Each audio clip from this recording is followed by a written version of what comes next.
doing today? Hey, Chris, thank you for having me on tonight. No problem, no problem. So Dan and I are really excited to have you out in our podcast. This is our first live podcast, so we want to get some young guns out here to show us old guys up. So Absolutely. And one of the big things, Hugo, that we're wicked excited about, we were talking about this over the summer as we saw you working at the bait shop. We saw you on boats mating. You came out and fished with me a couple times. Yeah, sure, yeah. And, one thing me and Dan were talking about how much you and the other guys at Crossroads, Snacks and Donnie, we actually did another podcast earlier a few months ago, but the SD card was an issue. We ended up losing it all. So fortunately, we did. Yeah, no more technology problems, though. We got a new setup here. This is awesome. Yeah. This looks great. Yeah, I'm really excited about it. A lot of work has gone on behind the scenes with Dan and I the last few months, really getting everything ready to go and kind of planning it out. And, you've been kind of instrumental helping us out with some of that stuff with the social media.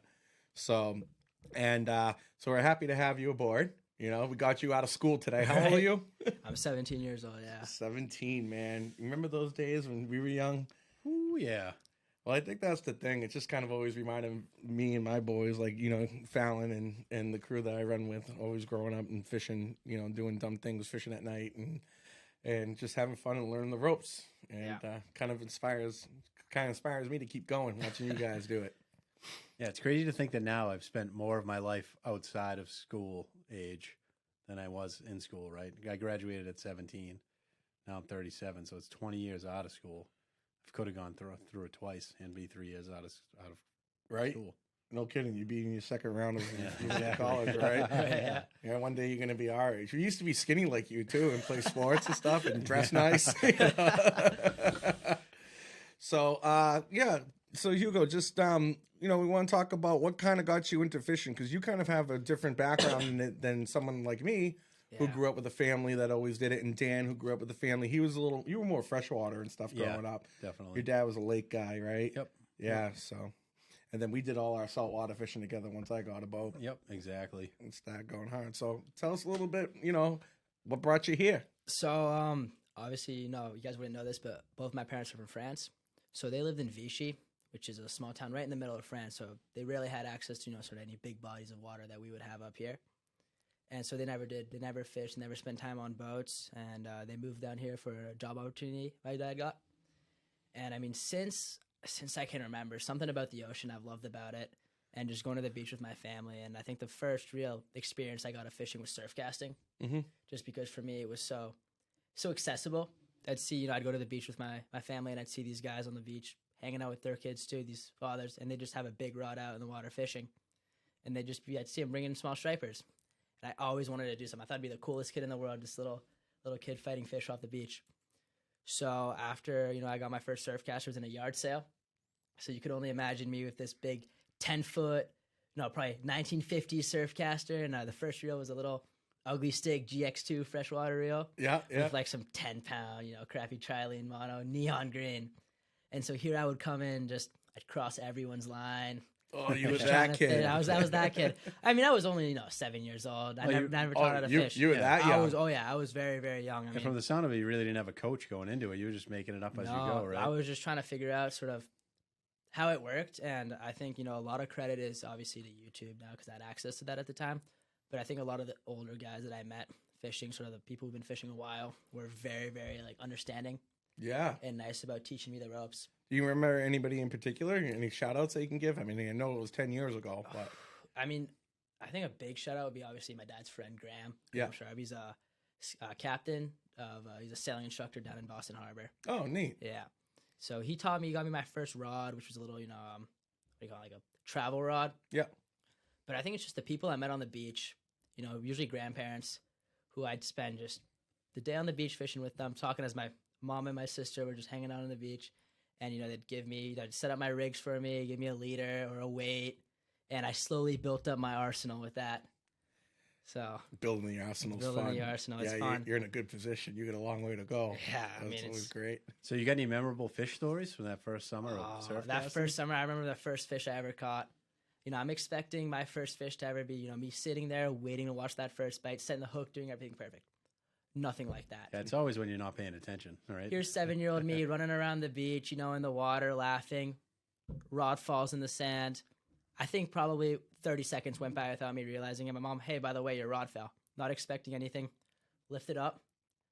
You know, it's an old surfcaster, bent in half on like a 15-inch scully. And I mean, I remember that day. I still have the picture on my phone of that original fish that I posted on Instagram that day. And I think I went 3 days, 4 days, maybe even a week just dreaming about that moment. How long did it take you to catch your first one? Were you successful like right off the bat, or was it a lot of time? It took me, I'm going to be perfectly honest, kind of embarrassing, but I didn't have a coach. It took me probably about 2 summers. Yeah. So I caught my first one at 9 years old, but I can say that I did it by myself, you know, and I learned through sort of all these people I met. Well, that's understandable though, because honestly, beach fishing is not easy unless you really put the time in and you learn how to do it. You know, we know some people that are extremely successful with surf casting, and a lot of them will walk like 1 or 2 miles on the beach just to make it be that successful. Yeah. You know, to put the sand spike in and get the rod in there, throw the clams out. To me, it's more of a drinking affair. but not for you, Hugo. Not for me, unfortunately. It's funny that you talk about like Instagram though. Like I was like, wait, It blew my mind when he said I was like, oh wow, it's been over there. And I'm like, oh wait, it was just 10 years ago. Yeah, that was sort of the time, 9 years old, where I think I got like my first Instagram account, so I thought I was super cool. Yeah. We just had like overexposed pictures that like mom and dad would take and have like that orange halo from the sun. Yeah, exactly. Like all my old pictures are so shot to shit, like you can't even see anything. I'm pretty sure I have a few pictures of my chubby self that are like Polaroids. I'm just holding it up, smiling. Right. Yeah, it's funny. But that's cool, man. So like, what's really neat about that is that you spent 2 years of basically not catching anything, but you kept at it. You should have seen my rigs. I mean, I still sort of keep the old original rods and some of the older rigs that I've never touched since I was that old. And it would be like a pink sluggo, wacky rigged on like a shark hook that I would cast in Cashman and just wait. No kidding. So what'd you get that first one on? Do you remember?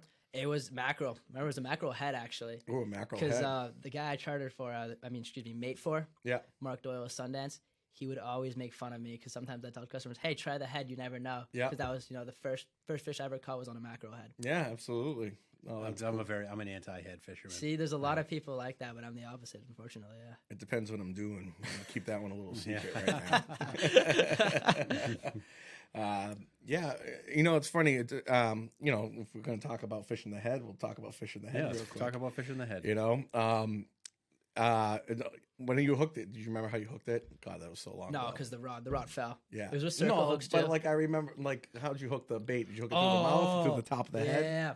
No, so a big thing that especially worried my mom is she's very big into like, save the fish, don't leave it out in the water in 5 seconds. And over time, she sort of realized, you can take the fish out, you can't take a picture, just take care of it on the release. Yeah. So she was more worried that I would hook a fish, like a schoolie. Yeah. And I wouldn't be able to get the hook out. Yeah. And I'd have to cut my line or it'd die.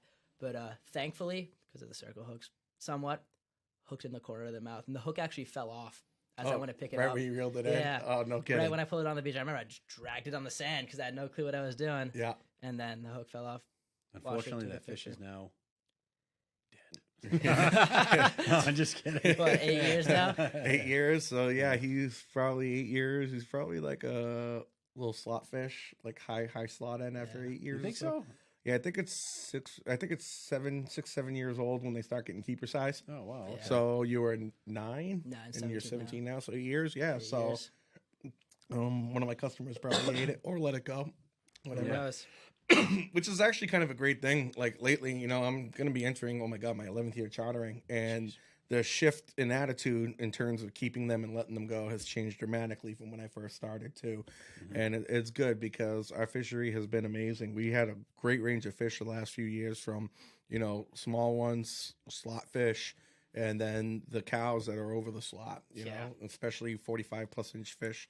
It's been a good smorgasbord of everything, and you're entering at a time now. It's starting to pick up again. Yeah. For a couple of years it was pretty slow. Not pretty slow, but comparatively slow. I remember hearing that. Yeah. And now that it's picking up, you guys in that age group that are out there learning now, by the time you get my age, you're going to be dogs, dude. Hopefully. Yeah. Hopefully. Getting there slowly, yeah. So, in addition, all right, so keep going. You started fishing the beach. Started fishing the beach and then went to middle school where I found 2 really good friends of mine who, you know, I never really thought there'd be other kids who fish out there at the time.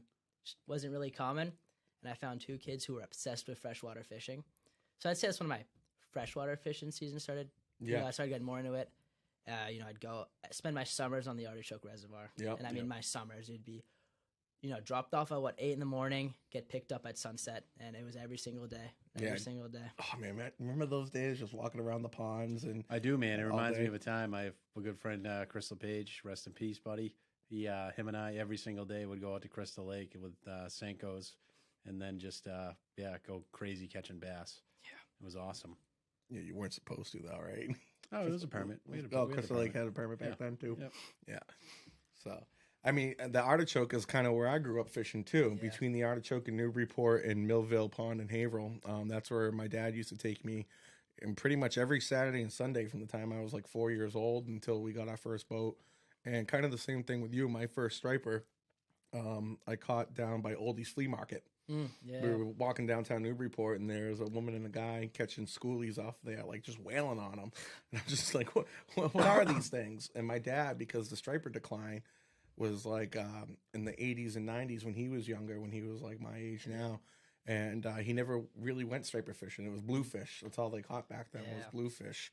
And so he had never caught a striper. She let me reel one in. It was like the coolest thing in the world. I could only imagine. We like literally left that parking lot and drove to Surfland and bought a rod. Actually, no, I think the next day we were fishing a tournament in Canosa Derby, and my dad caught a tagged largemouth. And the prize for the tagged largemouth, he got a Shimano 3500 bait runner on a rod, which is like the go-to striper reel for anybody who's first starting out. So you got into all that freshwater fishing. You're starting to build your repertoire. Yeah. Exactly. I think that, you know, I remember thinking back. I was thinking about this, you know, a few nights ago. When I started freshwater fishing, I think I'd catch like 3 bass per summer, something like that. I mean, we were so young. We had no clue what we were doing. And I think a big part about fishing is the community. You know, if you don't have your parents who ever fished before, you learn a lot, and people are really willing to help you. So yeah, especially being a young kid who's into it. And like you can't be afraid to talk and ask questions. Yeah. That's the other thing. Sometimes I think, you know, especially with the way people act on social media and stuff, you know, a lot of people might be hesitant to ask other people out there in the field, but you know, the fishing community is usually a pretty good community that will help you out. Yeah, definitely. When it comes to fishing, I'd say at least 9 out of 10 people want to tell you something about what they've done. That's true too. People love telling you everything. Exactly. Yeah. And then there are some that won't tell you. They'll tell you the stuff that gets you started, but you know, you still got to hold some in reserve. Oh, exactly. Yeah, for sure. So how'd you end up in the saltwater world as you got a little bit older? So I stuck with my the surf casting over the summers, and then the magic age of 14, when you can start working, came around. And I'd see all my friends go to Market Basket, and, you know, they'd start working supermarkets, do little things to make a little money. And I think it was my mom or my dad who told me, and this always stuck with me, but he said, do what you love, and you'll never work a day in your life. Mm-hmm. And so my dad was like, you know, why not see if any bait and tackle shops are hiring or any boats? I was too young anyways to be a mate. I was experienced well enough to start mating for anyone. So I went on Google in my room, looked up, you know, bait and tackle shops near me. I remember my first call was Bridge Road. Yeah. Obviously, it's just run by Randy and his son, so no need. And that's when I came across Crossroads. I gave a call, and actually, I think it was Jim who picked up. Oh, no kidding. Yeah. Jim was working back then? Oh, yeah. No, it was 3 years ago. 3 years ago, right? Yeah. We would have been there. Jim was working, and I called, and he said, yeah, come in on Tuesday. I forget what day it was, but come in on Tuesday and get an application. There's an application. There's like an application. There's an application. Yeah. There's a form. They probably made it up on the spot. Right. So I remember, you know, I'm so psyched. Oh, I got a job interview at Crossroads Bait and Tackle. Obviously, you know, my dad hyped them, looking to get my first job. I pull up in a collared shirt, khakis, you know, all buttoned up, ready. Come across Mike. First time I met Mike, you know, I'm thinking he's going to sit me down in his office. Here we are standing by the clams, just talking. Then, you know, sort of just asked me, what kind of fishing do you do? You know, you have a boat, stuff like that. Yeah. And basically just told him, you know, never really had any background of fishing, but I learned myself, really into it, and just willing to get better and willing to work. And that day, I got a call from Jim saying, hey, do you want to work on Saturday? Yep. And so they threw you right into the fire on Saturday, huh? Right away on Saturday that day. I mean, I was psyched. I can't. So what was that first day like when you showed up? Oh, I was definitely nervous before. Yeah. I mean, first time meeting Mike, this big tall guy, Yeah. and I was Yeah. nervous, and I think they put me on chum the first day. Of course, they They gotta have make you to. Yeah, in. definitely. They have They to. gotta see if you're gonna last. They have to. They have to. So I was, there's obviously a few moments where I messed up, left some freezers unplugged, just simple, stupid stuff like that. But I mean, at the end of the day, as much as the chumming was bad, I was learning so much about fishing and really experiencing and learning what the industry's like. Mm-hmm. That at that point it was just all in. It's a unique industry once you start getting into it from the different sides. We have a lot of relationships with all the tackle shops around here, and boat makers and tackle stores, fish finder companies, and things like that. And the behind the scenes of everything is just really interesting. Yeah. But it's kind of funny how almost everyone has that fishing background because they love it, no matter what aspect of it that you're in. Whereas like other jobs, it might not always be like that. No. So it's always definitely cool. And then, It's awesome because it's a passion. Yeah. At the It beginning is. of a business, it really sure is. is. You don't do it for the money, Not at right? all. no, Yeah, it's about being in that environment, and being in a bait shop though. That's a unique environment. Yeah. Like Chris and I, like, we frequent bait shops. We have our relationships. It's awesome, but we're not there all day. So I can only imagine some of the people you might meet. It's got to be a character city. So at the time when I started working there, it was just Donnie, Mike, and Jim. yeah, just So, the three of you. just the That's three right. of us. Yeah, So I was 14. I can't remember how old Donnie was. He was- what's he, like 26 or so now? So he might have been 23 or so. 23, something like that. And then obviously Jim and Mike. Yeah. I remember this one. Jim used to work mornings, Mm-hmm. so I'd work with Jim all the time. Yeah. And I definitely built a really good relationship with Jim. Yeah. They're both great guys. They're they're both great. wicked passionate fishermen. Insanely, yeah. Yeah. Jim just got his captain's license, last year or 2 years ago? 2 years ago, I think. Yep. So he was he's getting been it the first year, yeah. building a little business there for himself, and great guy. Another huge guy. Oh, he's... Him and Mike. They're giant. When Harry was there, they were all like 6'6", dude. I think I was like, what, 5'5" when I was 14. So Yeah. at least I had Donnie with me to help me with the height. What's wrong with being 5'5", Hugo? I remember I can relate to you when you went in for your interview. You said polo shirt, khakis, Yeah. right? So I think it was my senior year in high school or freshman year in college when I first started working on the party boats. And I think it was actually like Easter Sunday. So I was kind of dressed up, and I'm like, you know what? I'm going to go down and talk to the guys down at Captain's Fishing Party, see if they're hiring. Yeah. And it's funny to hear my good friend Justin, who's part of Miles on the Merrimack. He's been on a couple podcasts. He loves busting my balls about the story because he goes, man, you showed up, you were in like an Abercrombie polo, and like, I'm like, this kid ain't going to last, And then what they do is kind of similar. They throw you right into the fire. They do. You have to keep calling them and bugging them to get on your first trip, and then they take you for a ride that first day. So to test you out, but it's more like you're testing yourself to see if you can do it, because it's tough work. If you're not into that rhythm, woo, those potty boats can kill you. But still, best job I ever had. Absolutely loved it. And then so when you're working at the bait shop, you see all kinds of fishermen, right? You see the charter guys, the commercial guys, the guys with the families, Scumbags. a few of those. You get all types of demographics, right? Yeah. So. People generally good to you, though? Oh, they were great. Yeah. Obviously, I've had, the few Yeah. rough encounters, but sort of the big names, the big fishermen, and even just the day-to-day customers, the families, they've all been great. Because, they're there to do something that they want to do and they like to do. So they'll never give you any crap about it. That's what I mean. Like, if you're going fishing and you need to go to get bait, like, you're in a good mood. Like, you're Exactly. going fishing. You're not going to work, No, right? If you're a commercial fisherman that hasn't caught anything in 3 weeks, it might be a different Those story. are the days that were a little tough. Yeah. So, like, as a young guy who's working in the bait shop, and I'm sure there are times where you were just in there by yourself, maybe somebody was out back. How would you handle if somebody had a question you really weren't sure? Would you just tell them, I'm not really sure? Or would you kind of just go off like what you heard guys were doing just to start off to get yourself out there? So, I think when I first started working there a little bit, Mike put me in the shop by myself early. Yeah. Pretty early on, because only had 3 of us. But the first time I sort of had that question, I was pretty lean on I'm not really sure because I don't want to mess up. Yeah. And then I was like, you know what? I can't keep doing that all the time. I sometimes have to infer because it is fishing. You never really know. Yeah. And you always hear people talk, and sometimes I'd call Mike about a question, piss Mike off. Don't call Mike when he's not in the bait shop. He's busy. Don't call Mike. But yeah, At the gym.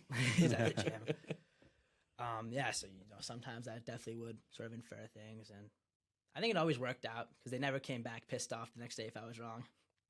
It's kind of funny too. Like, think of it from the perspective of the customer. They were like, "Yeah, I went there, and this like little kid just told me what to do, and I actually caught some fish." What's like the most common question you get working in a shop like that day to day? Where are the fish? Well, other than where? Other than the fish, I mean, we always get those calls about are there fresh mackerel. That's a classic. Yeah. It's a classic. Sometimes you don't answer in the most excited way because we get about say 100 of those per day. Yeah. And when we're packing bait, the shop's full. Well, in the client's and the customer's defense, Yeah. fresh mackerel is a big deal. It is. It is. Stays on the hook. As I got older, it is. Yeah. Yeah. I think the most common question would be definitely where are the fish, obviously, but stuff about lures. I'd always get a lot of questions about what lures are hitting. Yeah. And that was the year where the what's it called, the Savage Gear like sand eel lures were huge. I remember those. There was like 2 or 3 seasons where, man, you couldn't even find one. I'd Yeah. literally go. I'd call Mike, and when he got his stockpile, I'd go in and buy them all off of Yeah. him. And you had to make another order. Yeah. That was the year where I think that was my first year. That's when they were pretty big, Yeah. and that was always my go-to. Yeah. I just always rely on that. Do you have any color that you would suggest? Oh, it was the I think it was the pearl white one. Yeah. I'd always go, classic pearl white in the day, go black at night. Yeah. Classic. And then actually, now that you talk about night fishing, so as you've evolved the last few years, and this is where you started like catching our eye, is that you started fishing on your own time. You'd be working all day and then fishing at night. So you guys had some pretty good nights out there. Oh, we had some amazing nights out there.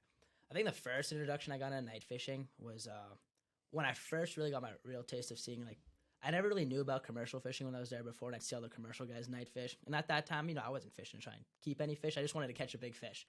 And Jim always told me, drop a flats with a big eel, go at night.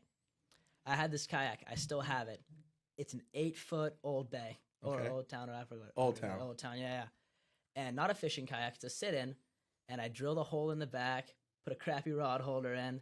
And that year I went out, I think, maybe 3-4 times at night, just trying to catch, obviously nothing. And then Donnie took me out Yep. a few times. And I think the first time night fishing on a boat is what really sold me on night fishing. I mean, it's a completely different feeling. Because, fishing during the week or the weekends, usually when I would get out, just because I go with my friends' families, on their boats on the weekends, and it's crowded of people. It's chaos on the water, weekend warriors, as you call them. Yep. But the feeling of just night fishing, where you'd be surprised how well your eyes adapt, where you can see everything, it's quiet, and all of a sudden you hear a big splash, and it's a massive sturgeon that's jumping out, and you're marking fish. And I mean, that first bite on the eel is something that I'll always remember, feeling that first bite. I remember like growing up, it took me for a while because, again, I was like your age. I was like 14, 15. I was lucky enough my parents actually let me take the boat out at night and stuff like that. And I couldn't catch a friggin' fish on an eel probably about like 7 or 8 trips before I finally got my first one. I'm like, oh, this is how to do it, Yeah. And then all of a sudden, I think my dad actually went one night with this guy. I forget his name. He's since passed away, Angelo. And Angelo showed him how to night fish, and then me and my dad went out, and then from there you just kind of built upon those principles, and it's a great time. I don't ever get a chance to do it anymore. Because you're running, 2-3 trips a day in the summer, Yeah. So when I see you guys talking about your night fishing, you guys are sending me pictures. I'm like, I want to get back out there. What do you think? So you're fishing with eels at night, right? Yeah. So talk to us a little bit about it. How are you guys fishing them, if you want to share? I will. There's I think the most basic technique that, I would tell anyone sort of want to get your first fish from an eel and you're not really familiar with it is the classic cast, but keep your bail open and just put your finger on the line so you feel that eel move. You'll feel the eel's movement. You'll get used to the eel's movement. So once that big bass hits, you'll know it's the big bass and you'll know what to do. You'll know to, let go for, I'd say, like a few seconds and then set that hook. Yeah. Are you using, because at night you're fishing with those guys and honestly, you're commercial fishing most of the time. So you're using J hooks? Or Yeah, you're circles? using J hooks. Yeah. Yep, the little super small J hooks, yeah. What size? Can't remember. I think size 2s. Size No, or 2s? size 1s. Those Size are- 2s, the super small ones. Those are wicked small. Yeah. Huh? It's like it's to the point where we want to be able to hook the eel fully, yeah. but we don't really want to see the hook. No kidding. I fish small hooks with eels back when we could do them, and I was fishing 4-aught Gamagotchis for the most part. That's what I fished the first time, because obviously I wasn't fishing commercially, so I had to use the circle hooks. So interesting. Yeah, size 2. Size 2. You can't get them anymore because of you got to get them really early in the year. I usually buy like 3-4 packs of those. Yeah, just the big bulk packs. And you're fishing, so you're just casting it and kind of letting it sit. That's what I first did, and then when the bite's slow, my always go-to is close the reel and almost fish it almost like a Senko, kind of like a slow Senko. Just reel it in slowly, even twitch it a little bit. Yeah, because you can catch 4 or 5 fish on one eel. Correct. Once they bite, they'll automatically be attracted to that eel. So you're just I know when I fish, and Dan, you too at night. Like I'm casting, and I'm like really slow reel, and like probably a turn every second, or something like that. That's what I learned. Yeah, about a turn every second, and I mean, I always like the freshwater enemies, a little twitch and pop, because recently I've been getting a little action towards the end of the season last year on the little twitch. Let it sit for a bit. I like reeling it in, twitching it once, opening the bail. So we're just messing around with it and see what'll get the fish to bite. Agree 1,000%. Wait till you guys get a trolling motor on that boat. So that's originally why I bought one for mine, to fish at night with eels. Yeah. Do you when you do get the troll, you get a trolling motor on Snacks' boat? We got a trolling motor now. Yeah. Nice. Do you have it now? Or do you have it last year? We had it last year. We got it middle of the season last year. Yeah. Cool. Do you troll with the eels while you're casting? So we've done that before. Yeah. Up here, sort of like by Emerson Rock, it's doable. Mm-hmm. But when we got down to Lynn, it was impossible to do. There's just 5 million boats down there. You can't do it. And we've ended up having more tangles than actually catching any fish. So we'd rather, there's 3 of us. Snacks is the classic, sit in the console on his phone with just his eel out. Yeah. And then Braden and I will trade off bow and stern. Eating Doritos. Right. Just he's a big Cheez-Its guy. He'll bring the giant Cheez-Its family box. I'll let Dan tell the story about when we took Snacks tuna fishing in November. It's a classic story. Oh, it was so awesome. So Snacks obviously brings the snacks, right? That's where his name's from. And it was pretty rough. So when we were in Kyle's boat too, it's a DP, and it was the ride out there was great, and the ride back was just it was brutal. It was not fun. Yeah, it was really really bad. Stories. So I had a tuna bag on the boat that was for wreck tuna. It's a 72-inch fish bag. And Snacks takes and he cocoons himself in the bag at the back of the boat. Dude, and, zipped up and everything. Yeah, zipped up and everything. I remember hearing this first. So here we are. Chris and I are both in the jump seats. And I just unzipped the bag to see what's going on in there. And you look in and Snacks is just eating Cheez-Its. The Cheez-Its are sprinkling everywhere. And he just looks up at me with a little puppy dog face and holds the box out like, you want some? Oh, Snacks. I was dying. It was so funny. It was just like a little like somebody who might have been in a prison cell, in the corner eating little crumbs of bread, all cuddled up, dude. Hey, you want somebody? You want some? You cannot like Snacks. Oh, dude, he's the best. He cracks me up. He's one of the you know what else was unintentionally funny? funny he also kids. brought Oreos, and they just got soaked. And I'm just like, all right. So I eat one, and I'm like, oh, sea salted Oreos. We're not the bunny or nothing to eat. You'll eat anything. Oh man, yeah, he's a hot shit. We kind of did this one because the original person that we were gonna have this week ended up being sick, and Hugo was available and he came out and he wanted to do it, so it's been awesome. And but we got to get Snacks on here too for a couple good laughs, man. He's a great guy. He's just something else. He's a character. He'll be great with the video too, just because. Oh, just because you can see him. Yeah. Seeing the way he moves and stuff. He's just a Snacks. No hate to Snacks, but I love the kid. You can't call him anything but Snacks. Yeah, I think it's great though. You guys all at the bait shop. You come from such diverse backgrounds. And you all share a common passion, and you get along. And obviously there's the banter that you'll have being young men. Yeah, but it's cool. I'm sure Mike regrets putting us 3 at the same time. Yeah. No, you're keeping them young. Well, think about it though. You have friendships now that you probably never would have had if it wasn't for fishing, right? Yeah. I still remember when I found out that there were 2 kids my age working at the bait shop. So I worked about a season and a half there, and then I worked as a sailing instructor, and was in the bait shop, on the weekends occasionally, and sort of when things got busy and Mike really needed someone during the week. I think he had Braden. Okay, yeah. And so Braden was in there a bunch, and and I started mating a little bit, and then I was like, you know what, I really need to go back to Crossroads because that's sort of where I got all the knowledge, and I liked working there. You know, it was a good time. I learned a lot, and just every year, and that's when I first met Braden, and then I found out Snacks was there too, and I think that was the big point of the friendship. But I used to not be a big fan of Snacks because the first time I met him, I went to the bait shop. You know, when I'd walk in there, I'd always get my employee discount, even though I didn't work there. Yeah. And Snacks sort of looked at me as like, who is this guy? Because I just went out back to use the bathroom quickly, you know, without saying anything. And he didn't know who I was. And so he started giving me a dirty look. And when he rings me up, he didn't give me my discount. And when I asked him for it, I was just being a cheap kid. Yeah. And he was just like, I don't know who you are. Why would I give you a discount? So Yeah, we put Snacks through the ringer his first couple days too. I I tell him mean, the story. yeah. I mean, well, how do you even get the nickname? Well, that we'll get into that. It's part of the story. All right. Pizza Chris. So yeah, Pizza Chris, that son of a bitch. So I think his first day he was in there, I came in, you know, Mike left him there by himself for a little bit.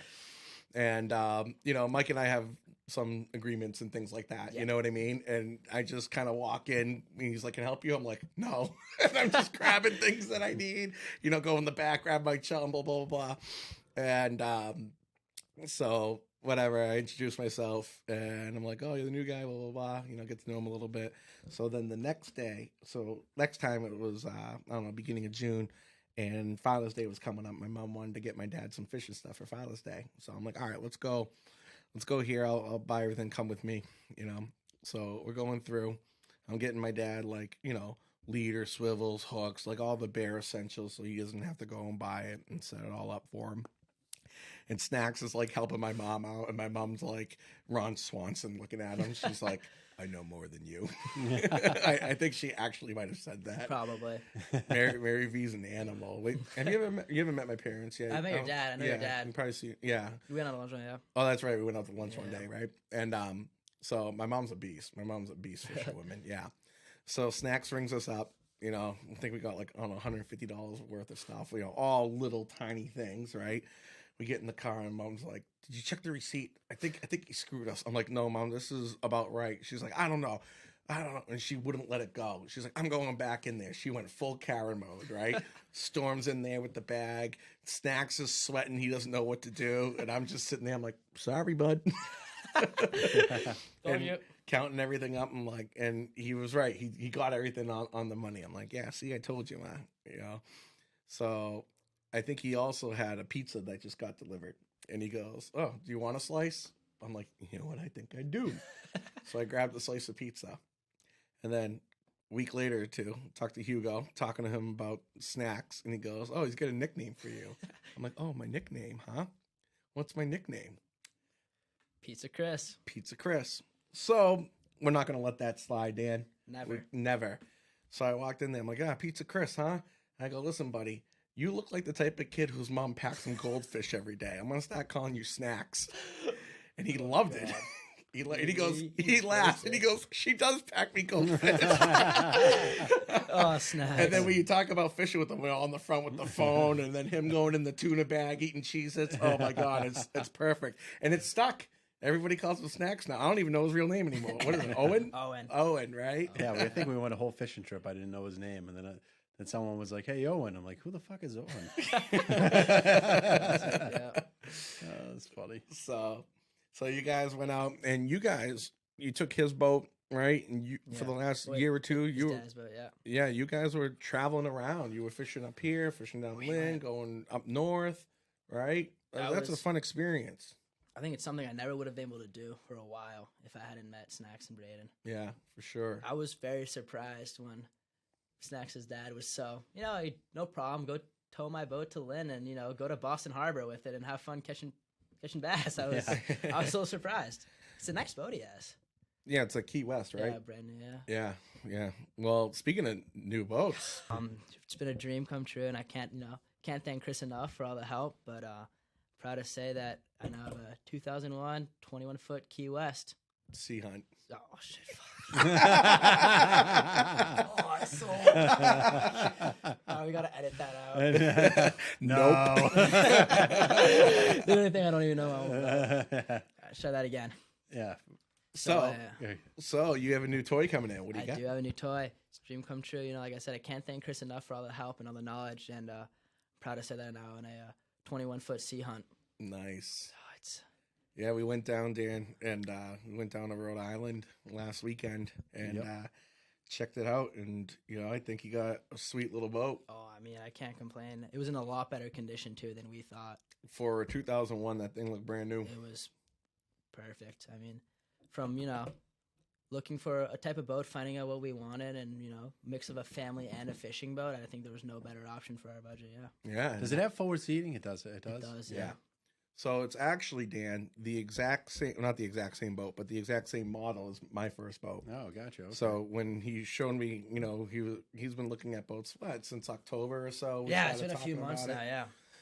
He's been going back and forth, things that we find in the price range that he wanted. And one of us sent it to each other. Yeah, I think I sent it. And I was just like, dude, honestly, that is a great first boat. That was my first boat. I couldn't have any better things to say about it.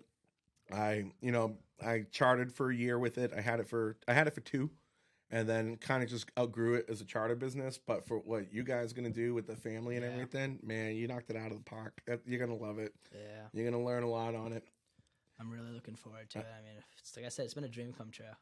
And it's a process. I bet you learned a lot in buying the boat. Oh, I learned a lot. Yeah, for sure. And I'm going to give you some advice that the Ryan Charos who owns Captain's Fishing Parties told me when I got my first boat. Everybody's going to hit something. Just hit it slow. Just hit it slow. Just hit it slow, right? Yeah. So your dad going to let you take that out at night and stuff too? Yeah. So it was a little bit of a process figuring out sort of the storage and what we wanted to do with it. But right now for the car situation, we don't have a truck, and we don't. I'm a young driver. I'm 17. I haven't driven for much. I don't feel like towing it's the best idea for the moment. So I don't think that would work. no, Yeah. not with the Jeep or the Honda. Yeah. You can go the tow with the Jeep. It's not the tow package. Oh, okay. But Yeah, it's not all souped up like yours. Hey, what can you do? so we're gonna. So you're gonna get a slip for it? Or are you gonna? No, so we're actually keeping it on dry a dock? mooring at Okay. American Yacht Club, which is ideal because I'm a 2-minute walk. Yeah, it's right down. American It's Yacht literally Club. right down the It's street from your right house. down the street from my house. Yeah. So So how are you gonna get to your boat? I'm gonna walk, and then there's a if I'm going out at night, what's sweet is they have tenders, 2 little dinghies that are for the members. Oh, they have member tenders. Yeah, they do. Oh, okay. And you just take it out on your Just own. take it out. Yep. That's awesome. I probably won't be night fishing alone much. No, just for the I wouldn't moment, think so. yeah. Yeah. So take one of my friends who's capable of docking the tender, and I'll take him out to the boat. I'll come meet him at the dock, load up. And, Yep. I mean, also the location too is great. It's right next to the flats, not far. Yeah, you literally are off Yeah, a you don't have to mooring. go and far. You're I'm right in the there. flats and I'm in the mouth. Yeah. Yeah. Just watch out for those half-tide rocks. huh? Right. Yeah. Yeah, I don't want to see you stuck on top of those like we see 5 other Right. people every summer. We don't tell many people about that area because we want to see them. It's always a good Instagram video. Yeah, I isn't know. it? Oh, the qualified, yeah. At least good for at least How one many a year. times do you think the half tide rock's been featured on Qualified Captain? Because I've seen it at least 3-4 times. Oh, I would think. That's Yeah. a bunch, I remember it wasn't last summer, but maybe the summer before. It was like 1 week straight. There was like 4 different boats on top of it. Yeah. 4 different It's a boats on classic, top. yep. And everyone was always like holding the beer up, like, yeah, we're waiting for Yeah. help. Yeah. Yep. So at least they were good sports about destroying their boat. Yeah, I know. I kind of lucked out. I sort of when I think about it now, like when I picked, what to do for jobs, because like as I said, I was a sailing instructor at that yacht club, so I'm sort of used to driving the boat around. They're driving the center console around, Yeah. so I sort of know what to watch out for and stuff like that. Are your parents members there, or We are members now. Yep. yeah? So do you have to be a Newburyport resident to be a member there? Because I know some of the boat clubs are like that. I can't remember. It's a strange boat club, it's a yacht club. It's weird. It's a lot of townies in there. Oh, I And bet. I met my dad, who's from France, and he's not a really big stay in one location for 4 generations of the family. Yeah. So he goes there for his interview, and and it's this lady who sits down and she says, I carry a lot of pride. I'm like the 5th generation in Newburyport. And my dad's like, oh my God, Jesus Christ. Like sitting right there. Hey, So, we need those people we around. do though. Yeah. We do. They're, So they're that the is ones true. that's fighting for Right, us right. to enjoy it before it gets too commercialized. Preservation people. Yeah. Yeah, absolutely. There's a So- bar there, right? That's the way the. No, I don't. There's no bar. No, there No. isn't. Oh, I thought there was. Why did I think there was? I've never even stepped foot on the grounds. I've never been there on Yeah. ground over there. I've fished near it for sure, but I Yeah. never It's been there. it's different, but Yeah. I mean, I'm a mooring. What's like the Like setup though? house. Like you have like a locker there and all that. Yeah, so you can stuff, get a or- locker there. You can have a locker, and you can actually have like individual, like almost like rooms. Okay. Like, Oh, really? It's like walk-in lockers, sort of walk-in closets that go down. It's all older stuff, Mm-hmm. but yeah, people will keep like their rods in there or stuff that's like pretty that. neat. That's pretty pretty sweet. neat, So you yeah. don't have to cart them back and forth. Yeah, it's like I said, it was. I think we sent in our application 2-3 years ago, and perhaps the occasion we get a boat. Yeah. So it's been we just got it this year. Well, that worked out perfect. I know down like at the Cape down, I know where Fallon is, where he keeps his Cape boat. It's really difficult to get a slip. Yeah. Basically, he bought the boat that he has for down there. It's a 27-foot sailfish. Mm-hmm. He basically bought that boat because it came with a slip. But I heard like the big thing down there is like when people have a baby, they put the baby's name on the slip because hopefully in 20 years, 30 years, when they get a boat, like they're off the waiting list and they could put it in. Oh, wow. Yeah, it's crazy. It's crazy. Yeah. So, you guys lucked out. Oh, definitely. And we've have some connections too. Like I said, Graham, my dad's friend, Yeah. who sort of got me and all that. He's been a member there for a very long time. Yeah. So he was able to help us sort of get membership a little earlier too, which was nice. Oh, that's awesome, man. Yeah. That's awesome. Cool. So, what are you going to name it? What are you thinking you're going to name it? I'm thinking Lights Out, Lights Out. Lights It's a Out. night fisherman. Night Fisherman. And I mean, I first told my mom about it, and she really liked it. She kept it short. Yeah. It's like they're sweet and simple. Yeah. Yeah, So- because it's a family boat. So, Yeah. you got to figure out a way, though, when you get fish blood all over it, mackerel guts Right. everywhere. How are you going to clean it? So what sold her the most was when I told her that the cushions were detachable. Ooh. So she was just like, "Yep, I'm in. As long as you can take the cushions off." So The cushion, when you bought your boat, did Molly give a shit about the cushions at all? No. No, you had free reign. Yeah, I kind of. To You be were a lucky 100% man. honest, I just got the boat I wanted. Honey, look what I got. The funny thing is, though, I drove it up from North Carolina right back into the driveway, and I have no forward seating, no jump seats. It's just a it's a fishing boat, and all it is the seat in front of the console, and then I have the leaning post, right, yeah. and my Charlie gets up there. My daughter, she's 4 at the time, and she goes, "Dad." It's like, this boat needs more seats for all my friends. Started laughing. It was funny. Yep. But you know what I did though is I got a couple of bean bags for the kids. Throw them down and boom, it's good. You can take them on, take them off. I honestly when it comes to forward seating, when at any time are you going to sit on that when you're underway where it's comfortable? There's no way. Yeah. So the bean bag just throws it over. Yeah. Forward seating is if you're pleasure boating and you're cruising around, Yeah. right? Yeah, it's anchored up. Yeah, exactly. It's in a spot to sit down. But if your sole purpose is fishing, it's kind of it is a waste of space. Yeah. Well, Unless because the way that when Pear puts forward seating in, they have the insert. So if the cushions aren't there, it becomes a platform. Mm-hmm. You probably can do that with your boat, I would assume. It's like that, yeah. Does it have a platform? It's not a platform. It's like storage. yeah. Well, But it's flat. Yeah. what so, I loved about that. Oh, go ahead. You can go first. Yeah. So what I'm talking about is the insert goes in. If you were sitting in the forward seating, where your legs would go, Mm-hmm. there's an actual. It's almost like a tabletop that goes in and it locks in, and it becomes one uniform step up. Yeah. So you're on it. My parents have that on their Pursuit. Yeah. Actually. You could even easily make something out of plywood if you Yeah. ever wanted to do that too. Yeah, I mean, when you're fishing. all That's it really is unnecessary. especially with those V-lock connections, Yeah. you could probably fabricate just something with a piece of starboard, boom, pop it in, Yeah. fiberglass. I don't even think it's necessary on that. It's No, the way flat, there's a lot of room up there. Coming from someone that's fished that boat hard, what you're gonna love about it is that starboard side. It's like a fish box. Yeah. I used to use my left one because it was smaller for storage for tools and things like that. And then my starboard side, it was a nice long one, and you could fill that thing up with haddock. You can get your limited haddock and stick it in there. Yeah, that's awesome. That's one thing I wish I had that I really don't. I just have the forward fish box and that's it. I don't have anything. Yeah, do you use the fish box for your fish? Oh yeah, yeah, that's amazing. yeah. I use a big Engel cooler. I You use a can fit big it- you can 120 quart cooler. After 11 commercial fish, it becomes a little squeezy. Start to run out of room. But yeah. So you're gonna find that forward seating for you is gonna give you guys a lot of storage. Yeah. And it's got a pretty big console. I forgot when I went on the one the other day because our console is flat, Mhm. which I actually like for getting things in and out. Mhm. Like it's level with the deck, but yours dips down a couple feet, Yeah. so you can stack up buckets. And actually, going the whole truth, because somebody fabricated a false floor so they could put like all the storage things that they wouldn't need like right away, like tools, things like that. And they had a false floor, so it was like another level to put things like your tackle boxes and your buckets and things you like can get that. creative with the storage. Yeah, That's you cool. can get really, really creative with it. The owner put like that tackle bag right under the seat too, which was nice. Oh yeah, that's right. Nice. He had the flip up seat with the little box. Yeah, Like he did a good job with that. That's cool. And then tackle webs, you're gonna find tackle webs. Actually, our members get a 15% discount. Oh yeah, tackle webs. So if you're a member of Miles of the Merrimack, you can go and get 15% off at any time. So that's great. I definitely took advantage of that last year. I think I have too many. I need to take advantage of it this year. Do they have white? Yeah, they do. They do. Fallon got all white ones. Yeah. Kind of. I wonder how nasty they look now.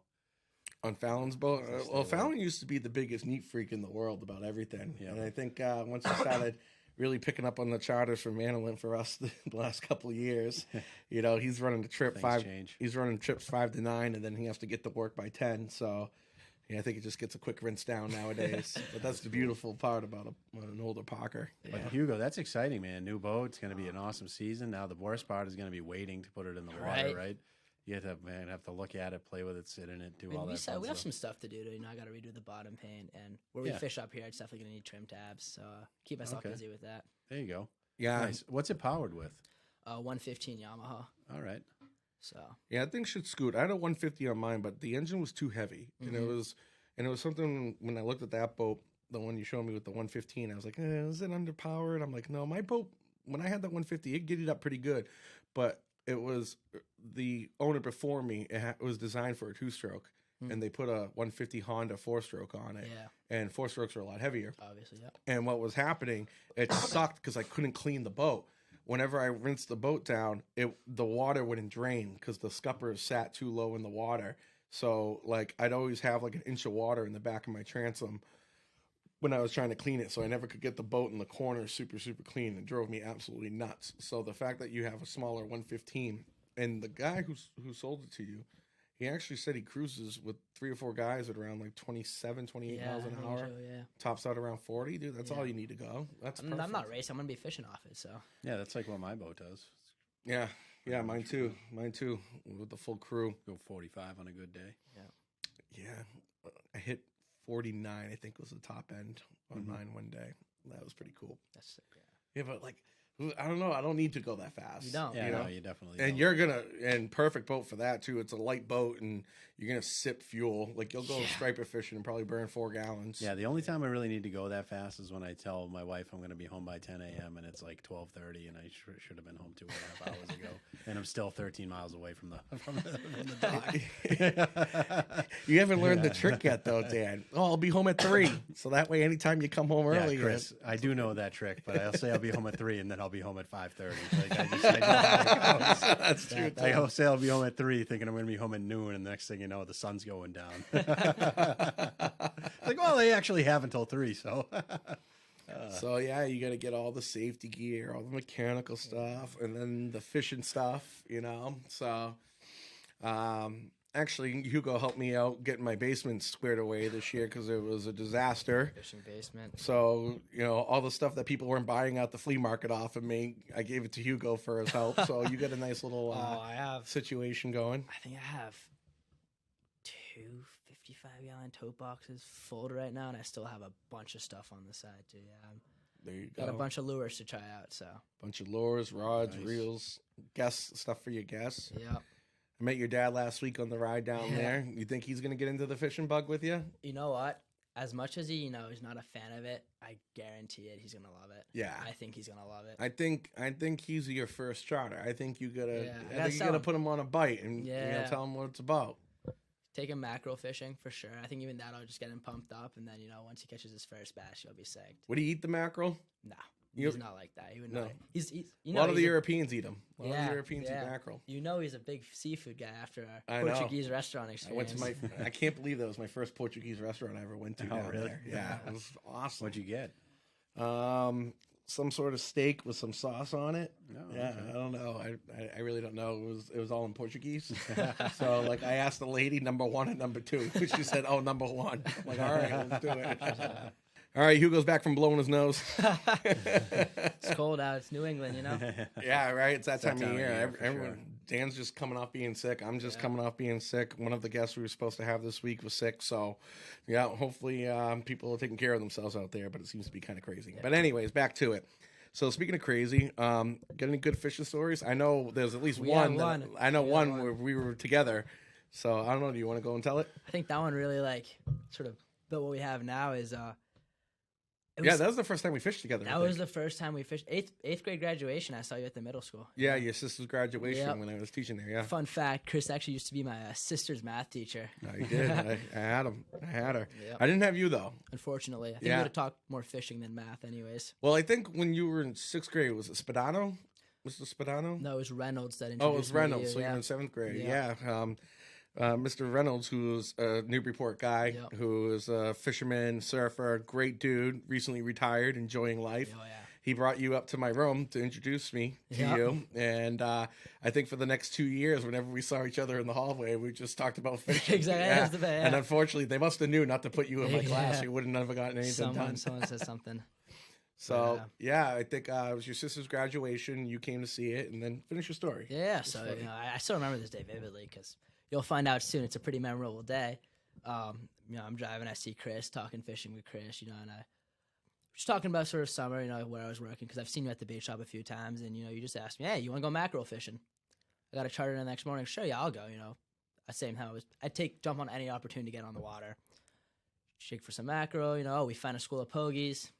Hey, what's your biggest striper? Oh, Donnie has been promising me a giant one. He's never gone at me. I think it was like, what I said, that was like a 34. No, you said 45. You said he promised me a 45 striper. No, I'm talking about my first one. Yeah, Donnie promised me a 45, and I think at the time my biggest fish was in the low 30s off the jetty. And Chris is like, oh, you want to catch a 45? Hands me a snag hook, snag a pogie, bring it in the boat quickly, throw it on a circle hook, toss it right back out. What, 30 seconds? Not even. I'm just waiting, you're showing me, hey, open your bow, do your thing. Boom. Rod in half, real screaming. What was it, 44 I pulled in? No, I think it was 45. It was 45 on the dot, right? That's what made it hilarious. It was hilarious. And I texted Donnie right after that. Hey, I was like, what? Chris gave me something like 5 minutes what you couldn't promise for 3 or something along those lines. Oh, man, he was pissed. He was so furious. And a funny story, too, after that is I think it was 2-3 days ago, Donnie was like, hey, you want to go night fishing? And that's when I caught my biggest ever at 49. 49. Wow, that's a pig. It was a 49 and it weighed 43 pounds. It was massive. That's a biggie. That's a biggie. So I might have to go into that story too now. Well, yeah, but that doesn't count because we weren't even striper fishing. We just saw something happen. Right, we fished for like literally 5 minutes with stripers, and then went out and got mackerel. Exactly. Yeah. And that was a nightmare. Remember that? Remember that going into we had to go into Hampton to get gas, right? And getting out, we were drenched. That was one of the worst experiences on the water I've ever had, man. Bad. Everyone talks about the mouth of Merrimack being bad. Yeah. Dude, when that hard afternoon southeast wind blows and the Hampton, that was not fun, man. It was not a fun ride out of there. Bad ride back. It sucked. It sucked. But hey, we got mackerel. You got mackerel. Saved the day the next day gas, too. Got a 45-incher. Right. And then that was it. And then you've come out with me a couple other times to do stuff like that because I don't have much time to go out and go fishing. And usually when I do, I'm just trying to procure bait, which might change, which probably going to change this year with the new regulations, but that's a whole nother podcast in itself. So, they just passed it yesterday, 20 per person. So, no more going out by myself to get, 50 mackerel for the next day. I don't know if it's worth it to go out to get 20. That's going to change the fishing game for sure. Yeah, at least, I always like to at least have some fresh dead stuff. You know what I mean? Just in case, you never know. Half the time, like 99% of the time, we never end up having to use it. Yeah. And I'll just freeze it and use it for chum and stuff later, or turn it back into mackerel chum. So it gets used, but like having that stuff that's fresh, like less than 24 hours old, it's a game changer. It's just, if we have a bad bite, or like sometimes the bluefish come in like end of June, like you people won't really catch them. No. You might hear of like 1 or 2 getting caught, but they'll spook the mackerel all around, for a few days. So it's always nice having, and that was that time of year. School was over, so it was probably like June 23rd. I know it was that because of where we ended up fishing. I usually go for mackerel that time of year. So, Yeah, so then, he's all high and mighty. You get this big fish. Donnie's pissed. We're just talking smack to him through text Yeah. messages in a group chat for like a few days. Yeah. And then, go ahead, you can finish your story now. Donnie texts me, hey, you want to go night fishing? Yeah, sure, I'll give it a shot. Because, I mean, I went night fishing with Donnie 2-3 times. It got skunked. Yeah. Nothing against Donnie. It was just, Yeah, kind that's of how it time goes. rush. It's fishing. Yeah, it's a part of it. It's just, yeah. you don't catch everything all the time. And it's sort of, I think that's what makes fishing so fun and obsessive is because you don't always catch fish. One day you could catch nothing, and the next day you catch the biggest fish of your life. And I think what keeps you going is that possibility of I could potentially catch one of the biggest fish of my life. Yeah. Every time you go out. Yeah. So Donnie, sends me a text, go out to Donnie at night, and Emerson Rock. That was in the beginning of the season, sort of summer, and that's where the bite was. Marking fish everywhere. And I remember Donnie was getting so. I love Donnie, but when he doesn't catch fish, he gets very pissed. Yeah. Very, very pissed. And it's just, it gets annoying at some points. It's just like, dude, it's fishing. Like, relax a little bit. You're going to ruin the fun of it. And we were just struggling the whole time. Donnie lost, a pretty good fish right at the boat. And eventually we find another school of them. I hear a giant splash. Donnie, catch a reel there, catch! You're screaming. Yeah. Send my eel over there. Like I said, 30 seconds later, bingo, giant fish. And this was on it's actually my first reel setup I bought when I worked at Crossroads. Yeah. Reel. It was the Avenger Okuma reel. Remember that? Oh yeah, yeah. The bait runner, and then it was on a can't remember the name. It's like the Star Rod but cheaper. Starts with a C. Cortland? No, it's the Cedros? It's the same style cork rod. It's just like the $70 version of the Star Rod. Oh, okay, so it's a Star, but just the It's next a Star, level but down. it's not a Star brand. I can't remember the name of it. Oh. Contour. Contour. Yeah, That's thank actually you, what I guys. was thinking Yeah. of when I said that. Yeah. Yep, there was a Contour rod, and that blew the Okuma Avenger up.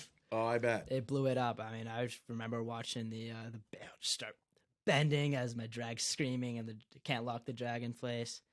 And I think that was a 10-minute fight, something like that. Yeah. And I actually ended up writing essays on it at school, sort of memoirs talking about that feeling of when I saw it come up and I shined my light on it, and I just spooked it and it went right back down for another 5 minutes of fun. And Well, yeah, man, a 45-inch fish was a great fish up around here, but that 49 is just another level. And I mean, 43 pounds too. Yeah. It was a big fish. I caught one of my biggest fish. I haven't broken 50 yet. I got 3 49-pounders, and one of them was down there. One of them was down there at night, and then the other one was in 180 feet of water off the halibut point. So go figure, right? Go figure. You never know where they're going to be. Right? And then, so that's cool. So the reel's retired now? Reel's retired. I still have it. I have to keep it. Yeah, I absolutely. put it on the shelf. It's retired. And I think that I've definitely upgraded my striper arsenal since. Speaking of Okuma, we had I used the Okuma Metalloid series. Their conventional reels are really good. The spinning reels not so much. I kind of go with other brands for that, but I like their I got a Okuma Makera 50 wide. I got an Yvette this past year, and I wasn't sure. It was only because it was the only one locally that was available. I wanted it because those little tuna came in. Yeah. Mm-hmm. And I was super happy with that reel. I really liked it a lot. I think I might outfit the rest of Yeah, my I got the boat with them. Makara Narrows, though. That's very Yes. smooth drag. It's just they're awesome. Yeah.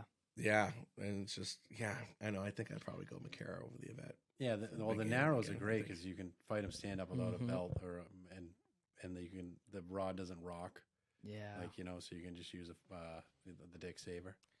Yeah, we can't talk to Hugo about tuna fishing yet. He's not there. He's young. He still has a gotta life learn. ahead of him. He's got to go to college. He's got to get a job. We can't bury him in the Yep. tuna world just yet. Not yet, not Let's yet. stick to inshore for a minute. I'm gonna, if those footballs are still where they were this year, I'm definitely gonna try and get on a few of them. Oh, I'm you're hoping there's definitely gonna be probably even more of them next year. I bet. probably. That's what I'm. I hope so. We just need the bait. Yep. So if the bait's here, they'll be there. I hopefully too because like when they first started coming around, when they were like this size, every year they just got kind of bigger and bigger and bigger. But this year, a lot of them were between the 45 and 55 inch range, and honestly, that's my favorite. They chew the most. They jump out. You see them on top, and you're not killing yourself fighting them. And you can go get multiple in the day. Yeah. It's not like you're fighting one fish on a spin rod for an hour and a half. Like, after a while, for me, that's enough. Yeah.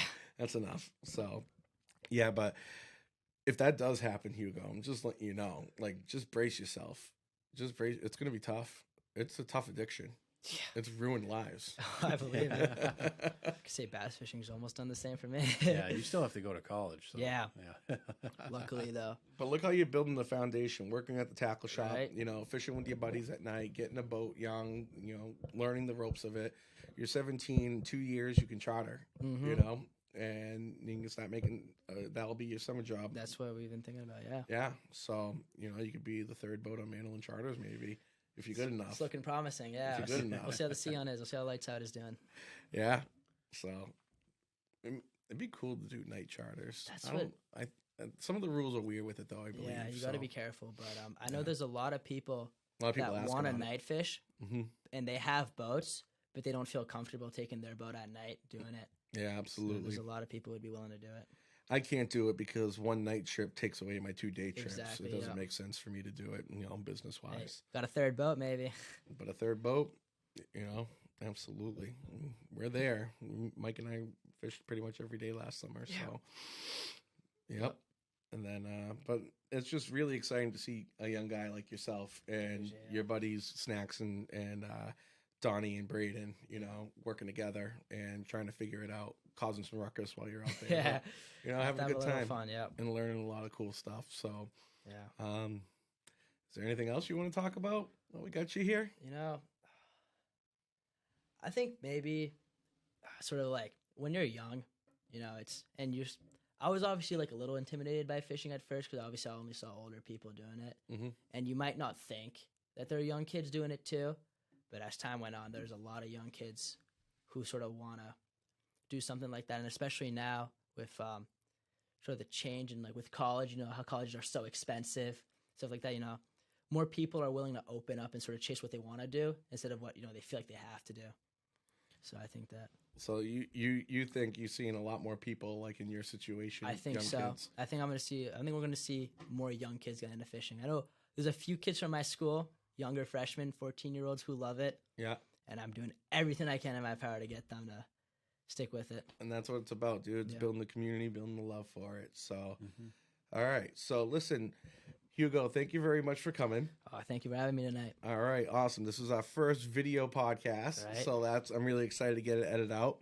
For those of you that are Mouths of the Merrimack members, we're going to stick with Hugo for a little bit longer. For those of you that aren't aware, Mouths of the Merrimack, in addition to the podcast, we are an online fishing community where, you know, we started off last year writing blogs and articles, fishing forums, we run events. We're doing a flea market this year, April 29th in Newburyport for you local people. We're going to be doing online classes on Thursdays in March for our members.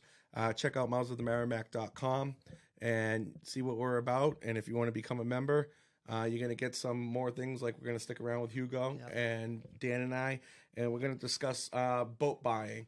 You know, process. what to look at, what to go for, things Hugo learned. Dan has a custom built boat. I'm on my third boat. I grew up finding boats, and it's really something I love doing. I love helping people find boats. I love shopping for boats, and there's a little knack to it. And we're going to kind of go through those things in the next half hour or so. So if you're interested, check out mouthsofthemerrimack.com. Please sign up, become a member of our community, and meet more guys, young kids like Hugo, old guys like me and Dan. All right? Thank you, guys. Thank you.